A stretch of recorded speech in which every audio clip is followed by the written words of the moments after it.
ఒక సుదీర్ఘ న్యాయ పోరాటానికి ముగింపు. అయోధ్యలోని రామజన్మభూమిలో నిర్మించిన రామ మందిరం ప్రారంభమైంది. దశాబ్దాల పాటు సాగిన న్యాయ పోరాటం, ఉద్రిక్త పరిస్థితుల నేపథ్యంలో ఈ ఆలయ నిర్మాణం ఒక ముఖ్యమైన ఘట్టం.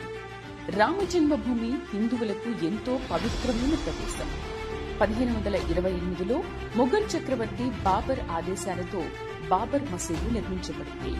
దీంతో హిందువులు, ముస్లింల మధ్య తరచూ ఘర్షణలు చోటు చేసుకున్నాయి. 1992లో బాబర్ మసీదు కూల్చివేత ఘటన దేశవ్యాప్తంగా కలహాలను సృష్టించింది.